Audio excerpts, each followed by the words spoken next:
मैं आपको छोटा मोटा आइडिया फिर दे देता हूँ, ये हालांकि हम लास्ट क्लास में डिस्कस कर चुके हैं। It is half life. Half life किसकी? फर्स्ट ऑर्डर रिएक्शन की। तो भैया इसमें अपन क्या क्या देख चुके थे? पहली बात तो सबसे जो इम्पोर्टेंट फॉर्मूला था वो हमारा ये था, k equals to 2.303 upon t log A naught upon A naught minus x. अब इसकी जगह आप A naught upon A t भी लिख सकते हो, आपकी मर्जी है। ए नॉट क्या होती है? Initial concentration. A naught minus x क्या होता है? Concentration left. T is time, के इज रेट कांस्टेंट। ठीक है, इसमें किसी को कोई तकलीफ नहीं होनी चाहिए, सबसे इंपॉर्टेंट फॉर्मूला होता है ये।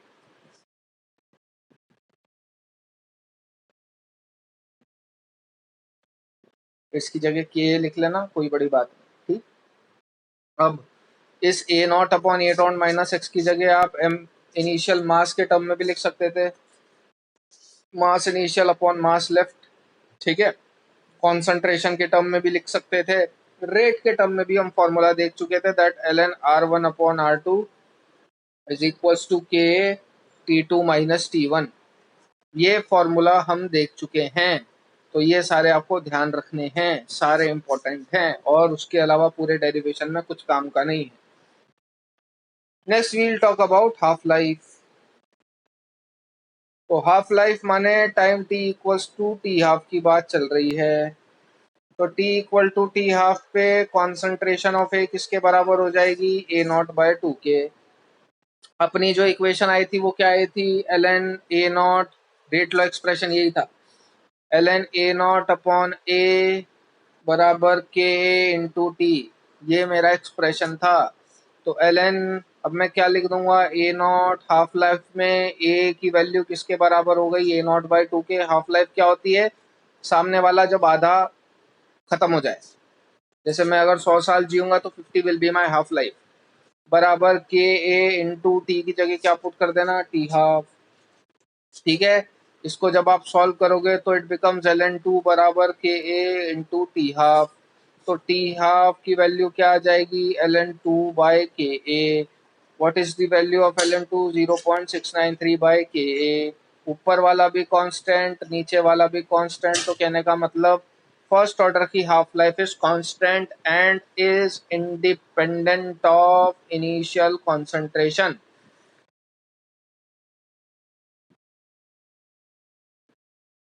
टेकन। बात समझ में आती है क्या? यहां तक लिख लिया था सबने? यहां तक लिख लिया था सबने और लिखना बाकी है ये? डन। चलो आगे बात करते हैं। तो कहने का मतलब मेरा जो हाफ लाइफ है भैया वो आपकी किसकी बराबर होगी? 0.693 अपॉन के। ठीक है, रेट कांस्टेंट। अब यहां से अपन ने बात करी कि मेरी जो हाफ लाइफ है, फर्स्ट ऑर्डर की जो हाफ लाइफ होती है भैया, वो फर्स्ट ऑर्डर की हाफ लाइफ होती है कांस्टेंट। कहने का मेरा मतलब ये है, हाफ लाइफ कांस्टेंट का मतलब क्या? मान लो अपन ने 10 मोल लिए, ठीक है, तो 10 से 5 होने का टाइम मान लो 10 सेकेंड है। तो ध्यान रखना 100 से 50 होने का टाइम भी 10 सेकेंड ही होगा। ठीक है, 50 से 25 होने का टाइम भी 10 सेकेंड ही होगा। 25 से 12:30 होने का टाइम भी 10 सेकेंड ही होगा। ठीक है, कहने का मतलब मेरा ये है कि फर्स्ट ऑर्डर रिएक्शन में half life always remains constant. ठीक है, आधा होने का टाइम फिक्स होता है। अब अगर मैं आपको प्रूव करना चाहूं कि इसका ग्राफ एक्सपोनेंशियल क्यों जाता था, तो आप चाहो तो यहाँ से भी प्रूव कर सकते हो। भैया तुम क्या है, तुम्हारी मर्जी पड़े वो नंबर ले लो, तुम्हारी मर्जी पड़े वो नंबर ले लो। लेटेस्ट से मैंने 2 ले लिया, कर दो इसका हाफ 1 आएगा, इसका हाफ कर दो 1/2 आएगा, इसका हाफ कर दो 1/4 आएगा, इसका हाफ कर दो 1/8 आएगा। ऐसे करे जाओ, तुम्हारी मर्जी पड़े उतनी बार करे जाओ, ये वैल्यू कभी भी जीरो नहीं आनी। इसलिए अपन बोलते थे कि first order reaction never ends theoretically. आप कोई भी नंबर को कितनी बार हाफ करे जाओ वो वैल्यू कभी जीरो नहीं आएगी। वो 0.n टाइम 0 के बाद कोई ना कोई एक नंबर तो आ ही जाएगा। इसलिए अपन बोलते हैं that theoretically half life reaction never ends. ठीक है, but at time T equal to infinite पे अपन मान लेते हैं कि हाँ भाई ये रिएक्शन भी खत्म हो गई होगी। Clear everybody? तो कहने का मेरा मतलब बस इतना सा है, लेट अस से आपने शुरू में लिया ए नॉट मोल्स, तो हाफ लाइफ टाइम के बाद उसके मोल्स कितने हो जाएंगे? उसके हाफ A0/2। उसके हाफ लाइफ टाइम के बाद कितने हो जाएंगे उसके मोल्स? A0/4। उसके हाफ लाइफ टाइम के बाद कितने मोल्स हो जाएंगे उसके? A0/8। ठीक है, तो अगर मैं बात करूं तो एक हाफ लाइफ के बाद, ठीक है, एक हाफ लाइफ के बाद वैल्यू क्या हो जा रही है? A0/2 दो हाफ लाइफ के बाद वैल्यू क्या हो जा रही है? A0/2 तीन हाफ लाइफ के बाद वैल्यू क्या हो जा रही है? A0/2 in general, in general क्या लिख देंगे हम? n हाफ लाइफ के बाद वैल्यू क्या हो जाएगी? A0/2n। देयरफॉर कॉन्सेंट्रेशन ऑफ ए, और इसको ऐसा नहीं, देयरफॉर द कॉन्सेंट्रेशन ऑफ ए और amount of A present after n half lives is equals to 1/2 raised to the A0/2 raised to the power n। ठीक है, या फिर 1/2 raised to the power n into A0। बात समझ में आती है? एक हाफ लाइफ के बाद ये वैल्यू कितनी हो जाएगी? A0/2 की पावर 1। दो हाफ लाइफ के बाद ये वैल्यू कितनी हो जाएगी? A0/2 raised to the power 2। तीन के बाद A0/2 raised to the power 3। Clear? अब बात आ जाती है, लेटस से मैं आपको दे दूं टी हाफ, तो इसका मतलब क्या समझते हो? हाफ रिएक्ट करा है कि हाफ बचा है? ये जो नीचे फिगर रहता है इसका मतलब क्या होता है? हाफ रिएक्ट करा है कि हाफ बचा है? तो तुम लोग बोले सर ये क्या घटिया सवाल पूछा है, हाफ रिएक्ट करा है मतलब हाफ बचा है। उसमें क्या, तो उसमें ये बात हो जाती है कि अगर उसने T1/2 की जगह T1/3 दे दिया, यहाँ फर्क पड़ जाएगा। 1/3 का मतलब क्या है? 1/3 रिएक्ट करा है कि 1/3 बचा है? तो ये अपने को समझना जरूरी है। तो ये जो भी नीचे क्वांटिटी दी जाती है ना, ये क्या दी जाती है? रिएक्टेड वाली। तो टी हाफ का मतलब क्या होता है? कि हाफ रिएक्ट करा है। T1/3 का मतलब क्या होता है? 1/3 रिएक्ट करा है। तो यहाँ कितना बचेगा? हाफ बचेगा। यहाँ कितना बचेगा? 1 - 1/3, 2/3 बचेगा। तो ये जो भी नीचे दिया जाता है ना, ये बची हुई बात होती है। तो अगर मैं बात करूं टाइम टी, लेटस से मेरे को 1/गामा दिया हुआ है, कोई भी नंबर हो सकता है, टी हाफ की नहीं, अपन तो जनरल बात कर रहे हैं कि टी इक्वल टू T1/गामा दिया हुआ है। What does this signifies? कि 1/गामा रिएक्ट करा है। बताओ बचेगा कितना? तो 1 - 1/गामा which is equals to gamma - 1/गामा। ये है रिमेनिंग या लेफ्ट। पहले इतना नोट डाउन करो फिर बात करते हैं। चलिए आगे बढ़ते हैं। हाँ, तो जैसा कि मैंने बोला कि let time t equals to t raise to the power 1/गामा, कॉन्सेंट्रेशन ऑफ ए लेफ्ट कितना होगा? गामा -1/गामा इंटू A0। ठीक है, अपनी जो जनरल रिएक्शन थी वो क्या थी? मैं इस रिएक्शन को हर बार काम में लूंगा, A0/A बराबर K into T. Value put कर दो सिंपली, ln A0/गामा -1/गामा इंटू A0। बराबर K into T raise to the power 1/गामा। कोई भी कांस्टेंट की बात चल रही है, ए नॉट से ए नॉट हो गया cancel, L N gamma upon gamma minus 1 upon K A बराबर T raise to the power 1/गामा। कहने का मेरा मतलब क्या था समझो, गामा क्या है भाई साहब, वेरिएबल है कि कांस्टेंट है? गामा वेरिएबल है कि कांस्टेंट है? ऑब्वियस सी बात है, इट इज अ कांस्टेंट। के वेरिएबल है कि कांस्टेंट है? ऑब्वियस सी बात है, इट इज अ कांस्टेंट। तो कहने का मेरा मतलब ये है, थोड़ी देर पहले आपने जो एक्सप्रेशन लिखा था ना, that for a first order reaction half life is constant, वो तो है ही। अपन इसको और अच्छा समराइज कर देते हैं, for a first order reaction any life is constant. कुछ भी ले लो, अरे इसकी जगह 1/3 पुट कर देते तो क्या नहीं निकाल पाता? क्या निकाल देता भाई? ठीक है, नोट डाउन कर लीजिए, any life is constant for a first order reaction. Noted? कहने का मेरा मतलब बस इतना है, अगर आपने किसी का 1 मोल लिया और उसका हाफ नहीं, लेटस से मैंने 1/12 ले लिया, अगर मैंने किसी का 1 मोल लिया है और उसके 1/12 रिएक्ट करने का टाइम टी है, तो अगर आप किसी के 100 मोल भी लोगे तो उसके भी 1/12 रिएक्ट करने का टाइम टी ही होगा। कोई सी भी life, any life for a first order reaction is constant. Clear? Now सबसे इंपॉर्टेंट चीज आपकी खत्म हो चुकी है, फर्स्ट ऑर्डर रिएक्शन में से सवाल आने के चांसेस सबसे ज्यादा हो, लीस्ट चांस किस में से होते हैं? जो पढ़ने जा रहे हो सेकेंड ऑर्डर रिएक्शन, लेकिन छोटे मोटे सवाल दे देता है। अब वो कैसे होते हैं वो सारे हम डील करेंगे। Second order reaction, late us से मेरे पास ए गिव्स प्रोडक्ट है, डेरिवेशन सबका अप्रोक्सीमेटली सेम है, इसके लिए रेट लॉ एक्सप्रेशन क्या हो जाएगा? रेट किस तरीके से डिफाइन करोगे? Rate will be equal to K A raise to the power 2, second order.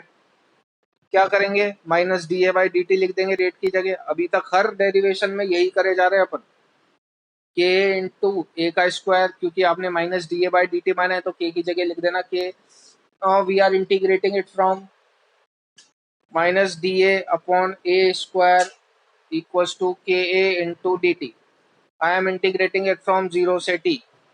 Late us say at time T equal to 0 पे मैंने इसकी इनिशियल कॉन्सेंट्रेशन मान ली ए नॉट, इसकी इनिशियल कॉन्सेंट्रेशन मान लो ए। ज्यादातर डिफरेंशिएशन हम टाइम लिमिट 0 से टी में ही करते हैं।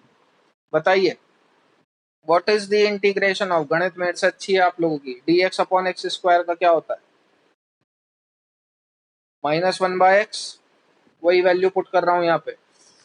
तो D x upon x square का इंटीग्रेशन -1/x होता है। वैल्यू बिठाऊंगा, एक बार ए बिठाऊंगा, एक बार ए नॉट बिठाऊंगा, तो वैल्यू पुट करिए तो it becomes 1/a, upper limit minus lower limit निकाला है, अपॉन 1/a नॉट बराबर के ए इंटू टी। कोई तकलीफ? अब अगर वो आपसे ग्राफ पूछ ले, plot the graph between 1/a and T, किस तरीके का ग्राफ आएगा? तो कुछ नहीं, सिंपल बात है, इस वाली इक्वेशन से 1/t की वैल्यू, 1/a की वैल्यू निकाल लो। तो यहां से 1/a की वैल्यू क्या आ जाएगी भैया? तो 1/a equals to K A into T plus 1/a naught. वही सारा तामझाम, 1/a कौन सी एक्सिस पे? वाई पे। टी कौन सी एक्सिस पे? एक्स पे। Y equal to M X plus C type का ग्राफ है ये, straight line with a positive slope. Intercept कितना है? 1/a not. समझ में आया? स्लोप किसके बराबर है? के ए के। यहाँ तक तो कोई दिक्कत नहीं होगी, ये प्रोसेस सब में करे जाते हैं, बस डिफरेंशिएशन वेरी होता जाता है, डिफरेंशिएशन और इंटीग्रेशन। इस डेरिवेशन के अंदर ये ही एक इम्पॉर्टेंट इक्वेशन है, इसके अलावा एक हाफ लाइफ टाइम की है, और उसके अलावा सेकेंड ऑर्डर रिएक्शन में कुछ और काम का नहीं। ये सेकेंड ऑर्डर का रेट लॉ एक्सप्रेशन है।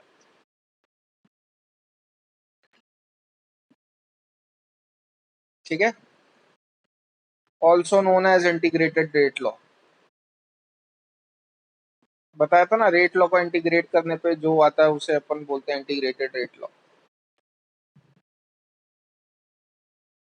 हम्म। अब अगर लेटर से मेरे को हाफ लाइफ निकालनी है,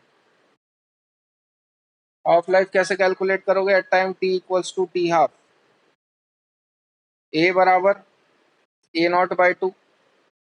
जो जनरल प्रोसीजर है अपन वही करेंगे, अपन हर बार यही करते थे। इसके बाद अपन क्या करते थे, इंटीग्रेटेड रेट लॉ में चाहे कोई सा ही एक्सप्रेशन देख लेना, हाफ लाइफ टाइम मैंने हर बार ऐसे ही निकाली है। At time T equal to T half मान के, ए बराबर ए नॉट बाय टू मान के, और यही वैल्यूज मैंने इंटीग्रेटेड रेट लॉ में पुट कर दी। आप वही कर दो। तो 1 upon A naught by to minus 1 upon A not बराबर के इंटू टी हाफ। यहाँ से टी हाफ की वैल्यू निकाल लो, क्या आ जाएगी? एलसीएम ले लिया ए नॉट, एलसीएम ले लिया ए नॉट, तो टी हाफ की वैल्यू क्या आ जाएगी? 1 अपॉन ए नॉट इंटू के ए। कोई दिक्कत? एलसीएम लेके टू ऊपर पहुंचाओगे तो T half equal to 1 upon A naught into k है। तो कहने का मतलब मेरा क्या है, ये तो कांस्टेंट है, तो कहने का मतलब t half is inversely proportional to initial concentration. समझिए इस बात को, ये बहुत इंपॉर्टेंट है। जीरो ऑर्डर में they both are directly proportional. First में they are independent of each other. 0.693 upon K आया था ना। एंड सेकंड में क्या? सेकंड में दे आर इनवर्सली रिलेटेड। देख लेना जो भी स्पेलिंग, ठीक है। कहने का मेरा मतलब भैया ये है, अगर मैंने इनिशियल कॉन्सेंट्रेशन ए नॉट मानी है और ये रख दिया मैंने टी हाफ, ठीक है।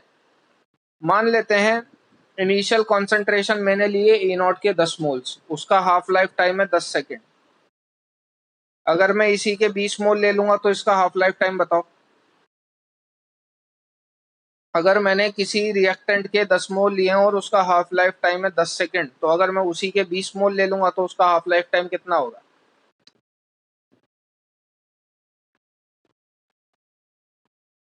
अरे तो टी हाफ और ए नॉट इनवर्सली रिलेटेड होते हैं। तुमने क्या करा है, कॉन्सेंट्रेशन क्या कर दी? डबल कर दी। तो हाफ लाइफ टाइम क्या होगा? इनवर्सली रिलेटेड है, तो अगर कॉन्सेंट्रेशन डबल कर दी तो हाफ लाइफ टाइम क्या होगा? हाफ होगा। मतलब यहाँ पे क्या आएगा? 5 सेकेंड। समझ में आई क्या बात, क्या कहना चाह रहा हूं मैं? T half and A naught are inversely related. 10 से 5 होने का टाइम 10 सेकेंड है, तो 20 से 10 होने का टाइम 5 सेकेंड होगा, क्योंकि सेकेंड ऑर्डर रिएक्शन में कॉन्सेंट्रेशन डबल करने पे हाफ लाइफ आधी हो जाती है। बताओ, अगर मैं कॉन्सेंट्रेशन 5 ले लूंगा तो हाफ लाइफ टाइम कितना? अगर मैं कॉन्सेंट्रेशन 5 ले लूंगा तो हाफ लाइफ टाइम कितना? तो अब क्या कर दिया है, ये कौन सा जुगाड़ लगाया? 20 सेकेंड। समझ में आई बात? समझ में आई बात? क्योंकि अब आपने कंसंट्रेशन हाफ कर दी है, कंसंट्रेशन हाफ कर दी तो हाफ लाइफ टाइम डबल होगा। किसी रिएक्टेंट के 10 मोल ले लिए तो वो आधा कम कंप्लीट होता है 10 सेकंड में, तो उसी के 20 मोल लोगे तो वो कब कंप्लीट होगा? 5 सेकंड में। उसी के 5 लोगे तो वो कब कंप्लीट होगा? 20 सेकंड में। Inversely related to each other. Clear everybody? Note down कर लो। तो अब बात कर लेते हैं जनरल। इन जनरल अगर मैं कोई nth ऑर्डर की रिएक्शन मान लो, फर्स्ट ऑर्डर की, सेकंड ऑर्डर की, जीरो ऑर्डर की निकाले जा रहे हो ना बार बार। अगर मैं जनरल बात करूं, अपन ने क्या करा, पहले जीरो ऑर्डर पढ़ा, जीरो ऑर्डर के बेसिस पर हमने इंटीग्रेटेड रेट लॉ कैलकुलेट करा। सबसे इंपॉर्टेंट हर ऑर्डर का इंटीग्रेटेड रेट लॉ ही होता है। तो अगर मैं कोई जनरल इक्वेशन मान लूं या जनरल रिएक्शन मान लूं जिसका ऑर्डर nth है, लेट अस से हमने कोई जनरल nth ऑर्डर रिएक्शन मान ली, this N can be negative, positive, fraction, integer, कुछ भी, तो उसका इंटीग्रेटेड रेट लॉ कैसे कैलकुलेट करेंगे? कहने का मतलब आप जो अभी रिजल्ट लिखने वाले हो उसके अंदर आप किसी भी कोई भी वैल्यू पुट कर दो, आप किसी भी ऑर्डर के रिएक्शन का इंटीग्रेटेड रेट लॉ बता सकते हो एक्सेप्ट फर्स्ट ऑर्डर। क्यों बता दूंगा। ए गिव्स प्रोडक्ट है भाई, ठीक है। मान लिया मैंने ये कोई nth ऑर्डर की रिएक्शन है, तो इसका जब आप एक्सप्रेशन लिखोगे तो क्या लिखोगे, D A by D T equals to K A raise to the power N, nth order की है। अब क्या करते थे हमेशा की तरह, इंटीग्रेट कर देते थे लिमिट लगा के, तो it is minus D A by A raise to the power n, ये तो याद हो गया होगा अब तक, बराबर के A into D t. Integrate कर दिया from limit 0 to t, let's से मैंने मान लिया इसकी कॉन्सेंट्रेशन ए नॉट, इसकी कॉन्सेंट्रेशन ए। अब मैथ्स मेरी आप लोगों से, सॉरी आप लोगों की मेरे से ज्यादा अच्छी है, तो बेसिक डिफरेंशिएशन इंटीग्रेशन तो आप लोगों को आता ही है। तो अगर मैं बात करूं minus d x upon x raise to the power n का, इंटीग्रेशन करके बताओ, तो देखो इसको मैं कैसे लिख सकता हूँ। क्या मैं इसको ऐसे लिख सकता हूँ क्या, x raise to the power minus n into d x, एक माइनस फालतू लगा दिया। क्या मैं इसको ऐसे लिख सकता हूँ, x raise to the power minus n into d x. अब अगर आप आगे जाके इसका इंटीग्रेशन करोगे तो क्या मैं इसको ऐसे लिख सकता हूँ क्या, x raise to the power minus n plus one upon minus n plus one, ठीक है। अब मैं क्या कर रहा हूँ, ये जो माइनस है, ये वाला माइनस, ये अंदर मल्टीप्लाई कर रहा हूँ, तो जब आप इसको अंदर मल्टीप्लाई करते हो तो क्या आप इसको ऐसे लिख सकते हो, x raise to the power minus n plus one upon N minus one. अरे यहाँ तक कुछ गणित में मैंने गलत तो नहीं करा, मेरी मैथ्स थोड़ी सी वीक है भाई, बताइए, यहाँ तक कोई डाउट।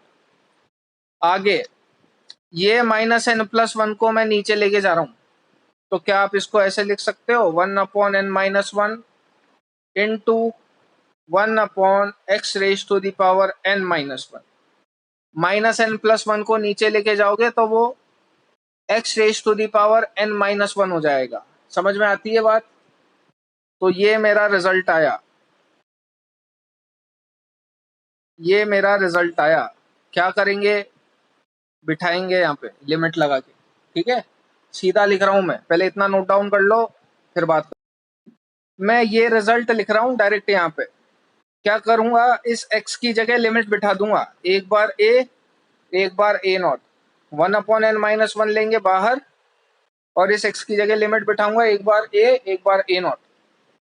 तो क्या एक्सप्रेशन आएगा आपका, तो one by n minus one multiply by one upon A raise to the power N minus one, एक बार a लिमिट बिठाई एक बार a नॉट लिमिट बिठाई, बराबर के ए इंटू टी। ये आपका जनरल एक्सप्रेशन आया है किसका, किसी भी nth ऑर्डर रिएक्शन का जनरल एक्सप्रेशन है, किसी भी nth ऑर्डर रिएक्शन का जनरल एक्सप्रेशन है। It is the integrated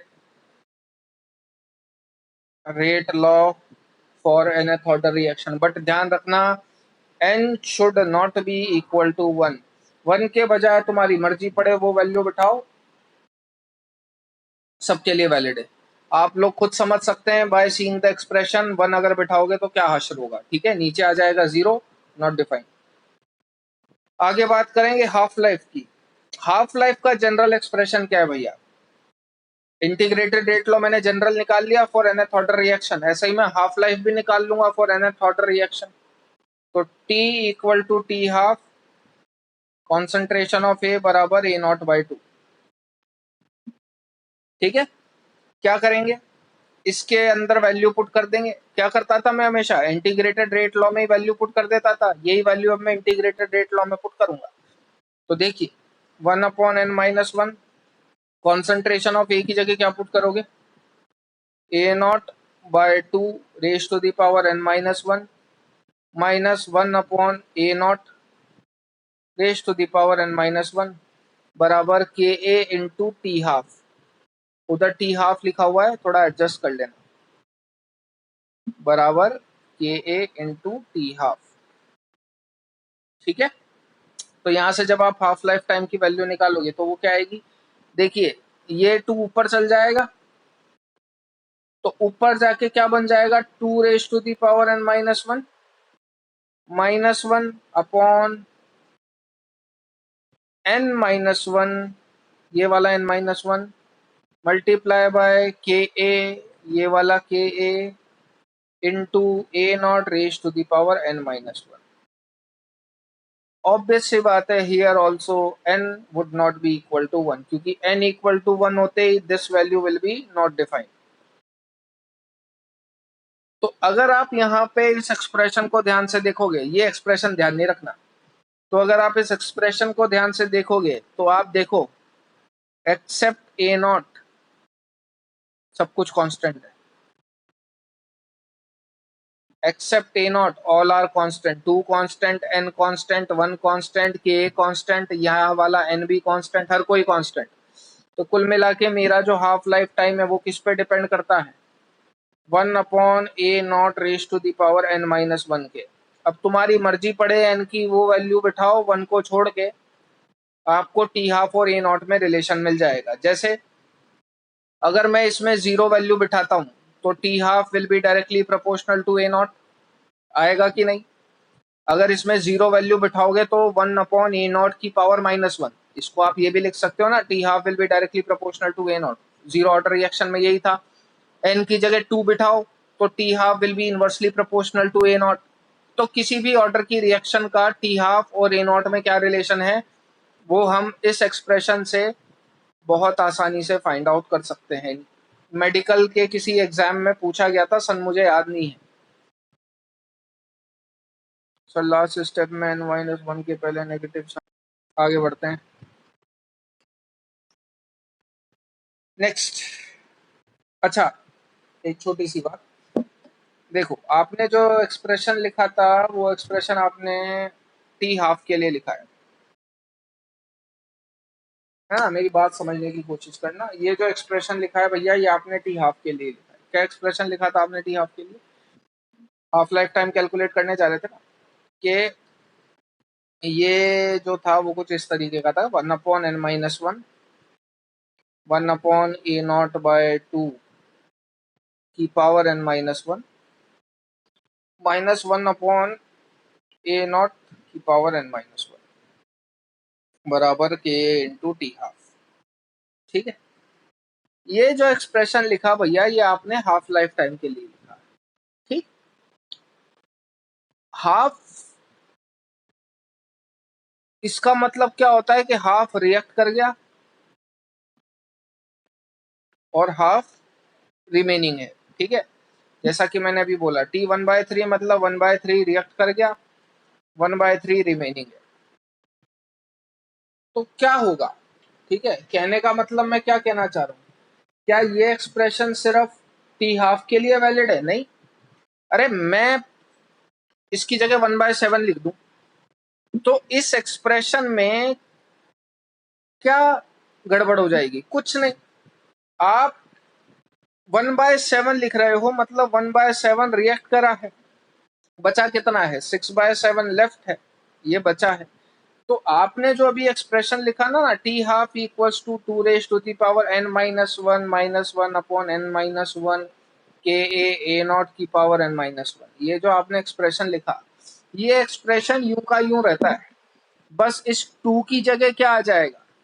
seven by six. ठीक है, इस टू की जगह क्या आ जाएगा? Seven by six. अगर कोई बोल दे वन बाय फोर, बचेगा कितना? थ्री बाय फोर, तो इस टू की जगह क्या लिख देना? Four by three.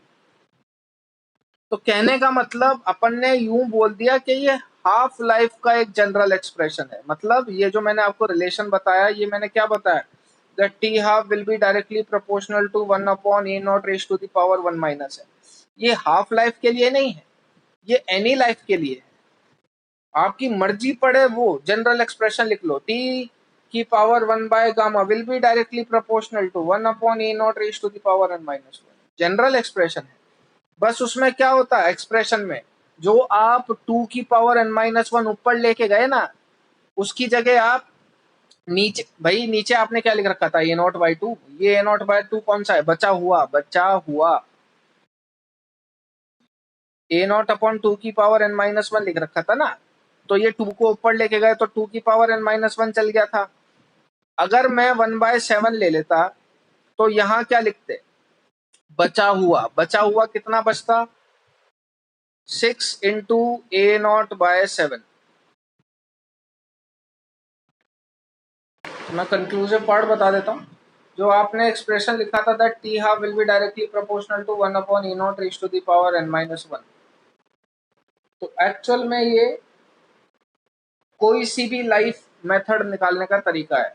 ये सिर्फ हाफ लाइफ निकालने का तरीका नहीं है। It can be any life method to calculate the order of the reaction. ठीक है, ये नहीं है कि ये सिर्फ हाफ लाइफ मेथड ही है to calculate the order of the reaction. It can be any life method. तो इसको अगर मैं जनरलाइज फॉर्म में लिख दूं तो इसी फॉर्मूले के नीचे आप लिख लीजिएगा t raise to the power 1 minus gamma is equals to 1/A0 की power गामा-1।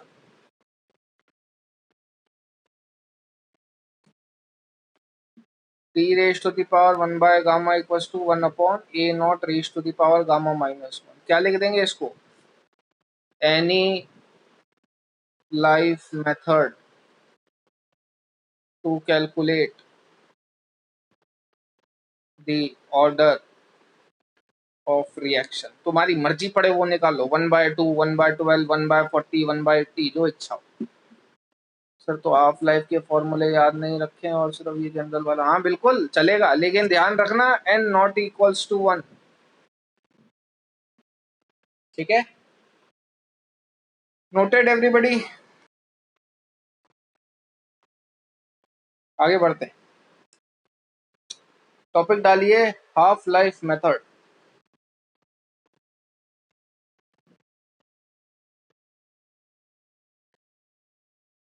To calculate the order.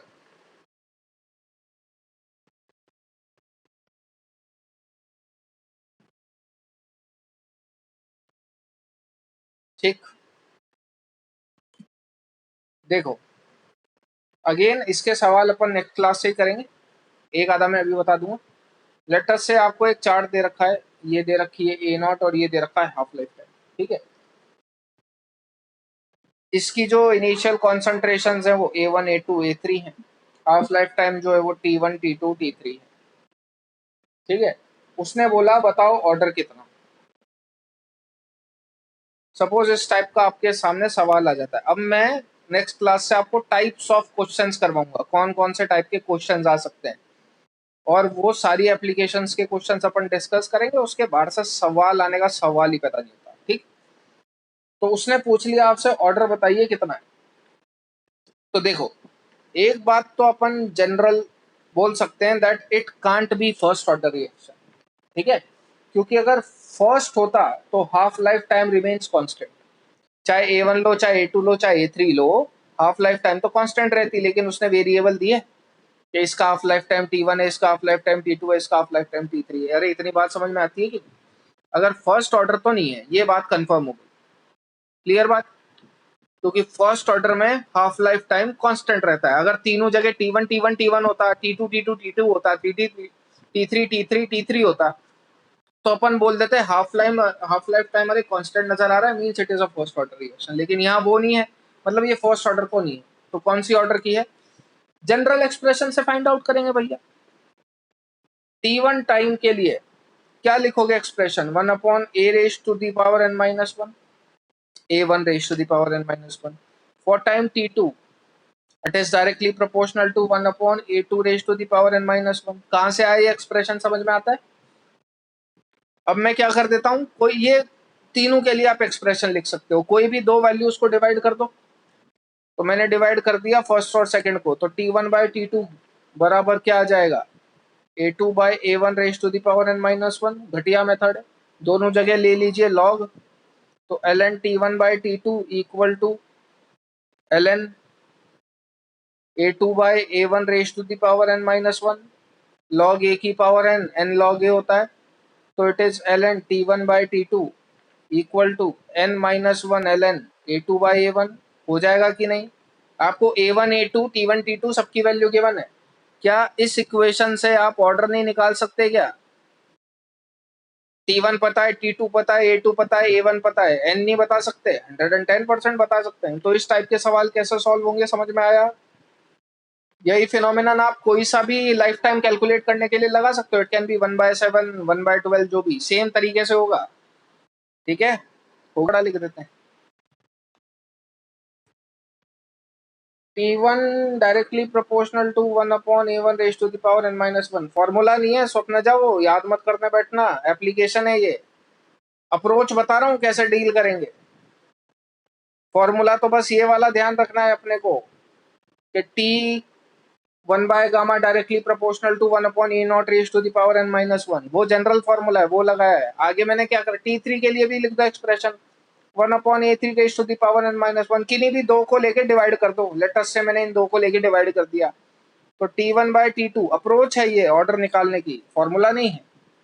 T1/T2 equals to A2/A1 raise to the power n-1 लिख सकता हूँ कि नहीं? दोनों जगह ln ले लीजिए। ln T1/T2 बराबर n-1 ln A2/A1। यहाँ से आप क्या n की वैल्यू नहीं निकाल सकते? अरे बिल्कुल निकाल सकते हैं। It is ln T1/T2 upon ln A1/A2 या A2/A1 प्लस 1। ये हो गया ऑर्डर निकालने का फॉर्मूला। ठीक है, नोटेड, सबने लिख लिया है? चलिए अब आते हैं भैया सवालों पे। ठीक, पहले टाइप की एप्लीकेशन के सवाल सॉल्व करेंगे। पहले टाइप के जो हैं they all are graph related. Graph पढ़ना आना चाहिए तुम लोगों को, अब मौज लो सवालों की बस। लेट अस से सवाल दे रखा है for reaction A of A gives product, और ये ग्राफ दे रखा है।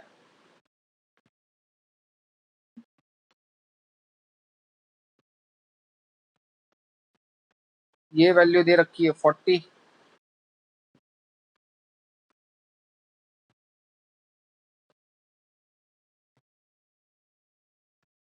ये रही 20, ये रही 10, ये रही 5, ये रहा 5, 10, 15। यहाँ पे है टाइम इन सेकेंड, ये है concentration of A. Find order करके बताइए। 2 मिनट का टाइम दूंगा। चलो अब ग्राफ रीड करना आना चाहिए भाई साहब इसमें, ठीक है? और उसके लिए आपको थोड़ी सी जद्दोजहद करनी पड़ेगी, क्योंकि मैं बताऊंगा तो भी समझ रहे हो तो खुद भी समझ ही सकते हो। 40 से 20 आने का टाइम कितना बताओ?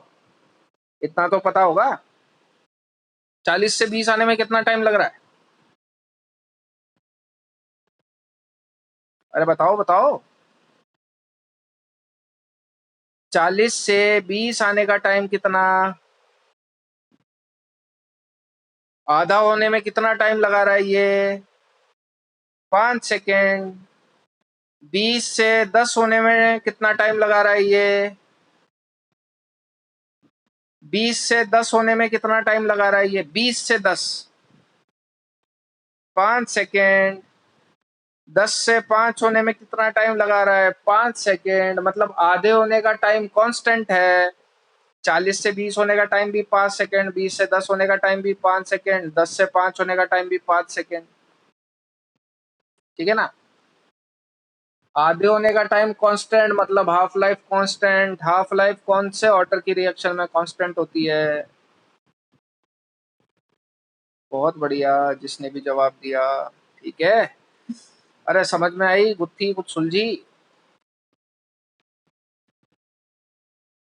हाँ हाँ, लेकिन से ऐसे थोड़े ना कोई प्रेडिक्ट कर सकते हैं। एक्सपोनेंशियल ग्राफ सेकंड ऑर्डर में भी बनता है मैडम। ना ना ना ना ना, एक्सपोनेंशियल ग्राफ सेकंड ऑर्डर में भी अभी बना के बता देते हैं लोग। ये कोई जरूरी थोड़ा ना ग्राफ एक्सपोनेंशियल है तो फर्स्ट ऑर्डर का ही होगा। जीरो ऑर्डर को छोड़ के किसी भी ऑर्डर का ग्राफ एक्सपोनेंशियल ही होता है। जरूरी नहीं है कि मैं सेकंड ऑर्डर का ही सवाल दूं, वो थर्ड का, फोर्थ का, फिफ्थ का किसी का भी पूछ सकता है। हालांकि सिलेबस में नहीं है आपके, तो कभी पूछेगा नहीं। For reaction A gives product, ये गंदे वाले शॉर्टकट कभी मत लगाना। ऐसे मैं बता दूंगा अपने आप, अगर कुछ होता होगा तो। ये एक और ग्राफ है, ये रहा 40,